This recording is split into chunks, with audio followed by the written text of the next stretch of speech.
Hi, this is Naga Venkat from writing revolutions. Writing revolutions నుంచి ఇప్పటి వరకు 4 సీజన్స్ చేసాం. సీజన్ 1, 2, 3, 4. ఇప్పుడు సీజన్ 5 ఫుల్ కోర్స్ అనమాట. అంటే ఇప్పటి వరకు మిస్ అయిన ఏ సీజన్లో కూడా కొన్ని సీజన్స్కి వచ్చే కొన్ని సీజన్స్కి రాని వాళ్ళు, అలాగే ఇంకా అడ్వాన్స్డ్ లెవెల్లో మైక్రో లెవెల్లో ఉండేటువంటి సబ్జెక్ట్ని కంప్లీట్ని డిజైన్ చేసి ఫుల్ కోర్స్లో చేయడం జరుగుతుంది. ఈ ఫుల్ కోర్స్లో విత్ డైరెక్షన్, అంటే స్క్రిప్ట్ రైటింగ్ విత్ డైరెక్షన్ అనమాట. డైరెక్షన్ అనేటువంటిది కూడా అడ్వాన్స్డ్ లెవెల్లో ఉంటుంది. ఈ రెండింటిని కంబైన్ చేసి ఒక సీజన్ 5 అనేటువంటిది కంప్లీట్గా ఆఫ్లైన్లో కండక్ట్ చేస్తున్నాము.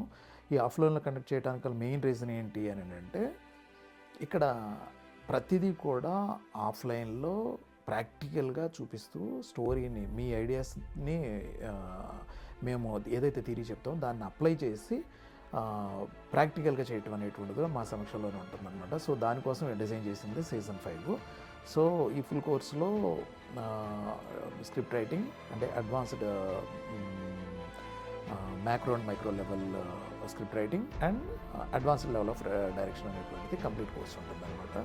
ఓకే, ఈ సీజన్ 5కి ముందు, సీజన్ 5 గురించి మనం మాట్లాడడానికి ముందు అసలు మనం చాలా విషయాల్లో మీరు చూసే ఉంటారు. అష్టావధానం, శతావధానం, సహస్రావధానం, తర్వాత మనం చిన్నప్పటి నుంచి చదువుకుంటున్నటువంటి పద్యాలు, తెలుగులో పద్యాలు కానీ, ఈ కవులు రాసేటువంటి ఈ పద్యాల వెనక కానీ, లేకపోతే వీళ్ళు చేసేటువంటి అష్టావధానం, శతావధానం, సహస్రావధానం, ఈ అవధానాలు చేయడానికి ముందు దీని బ్యాక్గ్రౌండ్ ఒక సైన్స్ ఉందని మీకు తెలుసా? ఎందుకంటే మనం చాలా ఆశ్చర్యపోతుంటాం. 100 మందికి ఒకేసారి సమాధానం చెప్పడం, ఎవరు ఈ క్వశ్చన్ ఎలా అడిగారు, ర్యాండమ్గా వాళ్ళు అడిగినటువంటి క్వశ్చన్స్కి ఆన్సర్ చెప్తూ ఇలాగా చూసినప్పుడు మనం చాలా ఆశ్చర్యపోయి ఉంటాం. అసలు ఎలా చెప్పగలుగుతున్నారు, ఇది పాసిబిలిటీ అనా అనేటువంటిది. ఎవరికైనా పాసిబిలిటీ. ఎందుకనంటే దీని బ్యాక్గ్రౌండ్ సైన్స్ ఉంది. అట్ ది సేమ్ టైం ఇప్పుడు మనం రాసేటువంటి రైటింగ్ కూడా ఒక సైన్స్ ఉంది. సో వీళ్ళు చేస్తున్నటువంటిది, పద్యాలు రాస్తున్న మనకు అద్భుతమైన కవులు ఉన్నారండి. వాళ్ళని మామూలు ఎక్స్ట్రాడినరీ. కానీ ఎంత సాధన చేయడానికి ముందు సైన్స్ అప్లై చేయాలి. ఆ సైన్స్ అప్లై చేయటం అనేటువంటిది ఈ సైన్స్ వల్లే అది పాసిబుల్ అవుతుంది. సో ఇప్పుడు స్టోరీ రైటింగ్లో కానీ, స్క్రీన్ ప్లేలో కానీ, డైరెక్షన్లో కానీ, వీటిలన్నింటికి కూడా బ్యాక్గ్రౌండ్ ఒక సైన్స్ ఉంది. ఆ సైన్స్ని మనం నేర్పటం అనేటువంటిదే రైటింగ్ రెవల్యూషన్స్ అనేది చేస్తుంది అనమాట. సో ఇప్పుడు జనరల్గా ఇప్పుడు మనం ఏదైనా సరే ఒక సబ్జెక్ట్ తీసుకుంటే ఆ సబ్జెక్ట్ని 2 రకాలుగా మనం చేయాల్సి ఉంటుంది. ఎలా అనంటే టెక్నికల్గా ప్లస్ దానికి క్రియేటివిటీతో. టెక్నికల్ వాడుతూ దాన్ని క్రియేటివ్గా ఎలా చేయాలనేటువంటిది. అంటే టెక్నికల్ అనేటువంటిది సైన్స్, తర్వాత క్రియేటివిటీ అనేటువంటిది ఆర్ట్. అంటే సైన్స్ అండ్ ఆర్ట్ రెండింటిని కంబైన్ చేసి ఒక స్టోరీ రాయాలన్నా, మనము ఒక మూవీని మేక్ చేయాలన్నా, ఈ రెండింటికి వాడేటువంటివి science and technology, science and art. Okay, ఇప్పుడు సైన్స్ అండ్ ఆర్ట్ అంటే ఏంటి అసలు అంటే, ఆడియన్స్ ఒక మూవీకి వచ్చి థియేటర్లో కూర్చున్న తర్వాత వీళ్ళకి సైన్స్ అండ్ ఆర్ట్ అనేటువంటిది అప్లై చేస్తూ ఒక డైరెక్టరు తను తీసినటువంటి మూవీని స్క్రీన్ మీద చూపిస్తున్నప్పుడు వీళ్ళు సాటిస్ఫై అవ్వాలి. సైన్స్ అండ్ ఆర్ట్ రెండింటినీ సాటిస్ఫై అవ్వాలి. సైన్స్ ఏంటి, ఆర్ట్ ఏంటి అని అంటే, ఒక ఆడియన్స్ మైండ్లో 2 రకాలైనటువంటి మైండ్లు ఉంటాయి. అంటే వచ్చి కూర్చున్నటువంటి ఆడియన్స్కి conscious mind and sub conscious mind అనేటువంటివి 2 ఉంటాయి. కాన్షియస్ మైండ్ ఏం చేస్తుంది, సబ్ కాన్షియస్ మైండ్ ఏం చేస్తుంది. ఈ కాన్షియస్ మైండ్ని, సబ్ కాన్షియస్ మైండ్ని, ఈ రెండిటిని బ్యాలెన్స్ చేస్తూ రెండిటిని ఆడియన్స్కి సాటిస్ఫై చేసి మనం థియేటర్ నుంచి బయటికి పంపించగలిగితే ఆ సినిమా హిట్ అవుతుంది. ఈ రెండిట్లో ఏ ఒక్కటి మిస్ అయినా, అంటే కాన్షియస్గా మనం సాటిస్ఫై చేసి సబ్ కాన్షియస్గా ఫెయిల్ అయినా, సబ్ కాన్షియస్గా సాటిస్ఫై చేసి కాన్షియస్గా ఫెయిల్ అయినా సినిమా ఫ్లాప్ అవుతుంది. మీరు ఏ ఫ్లాప్ సినిమా అయినా చూడండి, ఈ రెండిట్లో ఒకటే ఉంటుంది, రెండోది మిస్ అవుతూ ఉంటుంది. వీటిల్లో అయితే ఇప్పుడు మనము కాన్షియస్ అండ్ సబ్ కాన్షియస్ మైండ్లో రెండింటిని ఆడియన్స్కి సాటిస్ఫై చేయడం ఎలా అనేటువంటిది క్వశ్చన్ మార్క్.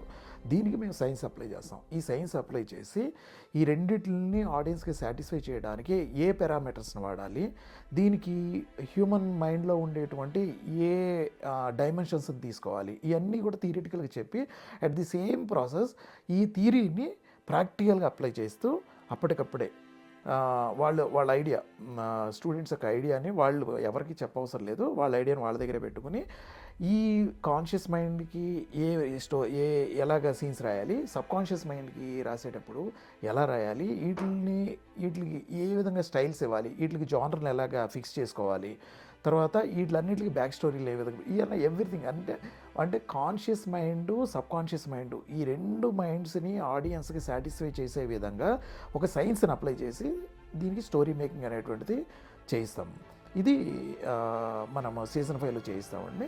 ఇందులో ఏంటి అని అంటే మెయిన్ కాన్షియస్ మైండ్కి కావాల్సిన పారామీటర్స్ ఏంటి, సబ్ కాన్షియస్ మైండ్కి కావాల్సిన పారామీటర్స్ ఏంటి, ఈ రెండు పారామీటర్స్ని ఏ విధంగా అప్లై చేయాలి కథ రాసేటప్పుడు, ఈ రాసేటప్పుడు కథ రాసినప్పుడు అప్లై చేసినప్పుడు వీటిల్ని ఇంకొక లెవెల్కి తీసుకెళ్ళడానికి ఏ టూల్స్ని వాడాలి, ఏ టూల్స్ని వాడినప్పుడు ఒక లెవెల్ నుంచి రెండో లెవెల్కి ఒక పీక్ ఒక ఎక్స్ట్రీమ్ లెవెల్కి కథ అనేటువంటిది రూపుదిద్దుకుంటుంది అనేటువంటిది సీజన్ 5లో స్టోరీ రైటింగ్ స్క్రిప్ట్ రైటింగ్ అనేటువంటి దానిలో అడ్వాన్స్డ్ మ్యాక్రో అండ్ మైక్రో లెవెల్లో చెప్పడం అవుతుందండి.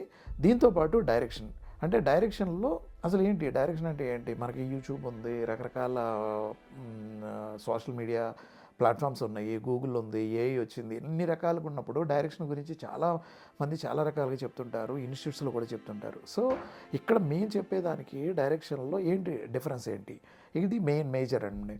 అసలు డైరెక్షన్ అంటే ఏంటి, డైరెక్షన్లో మెయిన్ ఏంటి అని అంటే మనకు జనరల్గా అనుకుంటాము డైరెక్షన్ అంటే ఏంటి, షార్ట్స్ పెడతామని. షార్ట్స్ పెడతాం ఒకటే కాదండి, షార్ట్స్ పెడతాం అనేటువంటిది వన్ ఆఫ్ ది పార్ట్, ఒక 10% అనేటువంటిది షార్ట్స్ పెడతాం.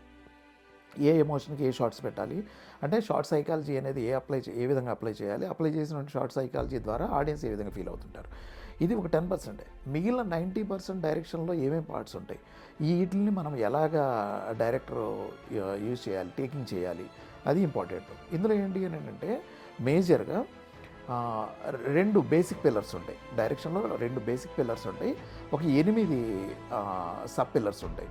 అంటే ఈ బేసిక్ పిల్లర్స్ ఏ విధంగా ఉంటాయి, సబ్ పిల్లర్స్ ఏ విధంగా ఉంటాయి, ఈ ఒక్కొక్క పిల్లర్కి ఉండేటువంటి పారామీటర్స్ ఏంటి, ఈ పారామీటర్స్ అన్నీ కూడా మీరు అప్లై చేయగలిగినట్లయితే 100% ఒక మంచి డైరెక్టర్ అవడానికి, అద్భుతమైనటువంటి టేకింగ్ చేయడానికి పాసిబిలిటీ ఉంటుంది. ఇవన్నీ కూడా మేము అన్ని పారామీటర్స్ని నేర్పిస్తూ ఫుల్ ఫ్లెడ్జ్డ్గా ఒక డైరెక్టర్కి కావాల్సినటువంటి, మీరు ఒక 20 సినిమాలు అసిస్టెంట్ డైరెక్టర్లను అసోసియేట్లుగా చేసినా కూడా రాని నాలెడ్జ్ని ఈ ఒక్క కోర్సు ద్వారా మీరు పొందగలుగుతారు.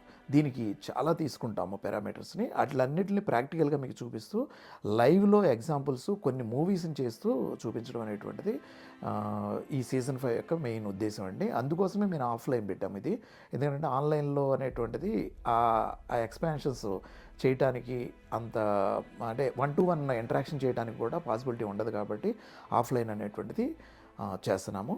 ఇప్పటి వరకు మీరు ఏ ఇన్స్టిట్యూట్స్లో కానీ, ఏ సోషల్ మీడియాలో కానీ, ఎటువంటి ఏఐలో కానీ చూడనటువంటి అద్భుతమైనటువంటి సబ్జెక్టుతో మేము ముందుకు వస్తున్నాను. ఇది December 2nd week, dates, times అన్నీ కూడా అనౌన్స్ చేస్తామండి. సీజన్ 5కి సంబంధించినటువంటి డీటెయిల్స్, దానికి సంబంధించినటువంటి కోర్సు యొక్క మీకు ఏమైనా డౌట్స్ ఉన్నా, లేకపోతే ఏంటి అనేటువంటిది కనుక్కోవాలి అని అనుకుంటే దీనికి సంబంధించినటువంటి ఒక వెబినార్ నేను కండక్ట్ చేస్తాను. ఎవరికైనా ఇంట్రెస్ట్ ఉన్న వాళ్ళు నాకు పింగ్ చేస్తే వాళ్ళకి లింక్స్ పంపిస్తాము. ఆ డేటు, ఆ టైం అనేటువంటిది కూడా నేను మెన్షన్ చేస్తానండి. ఎవరికైనా ఇంట్రెస్ట్ ఉన్న వాళ్ళు నాకు పింగ్ చేస్తే వాళ్ళ వరకు ఆ డేటు, ఆ టైమింగ్ అన్నీ కూడా నేను పంపిస్తాను మీకు, వెబినార్ ఎప్పుడు ఉంటుంది ఏంటి అనేది. Okay, thank you.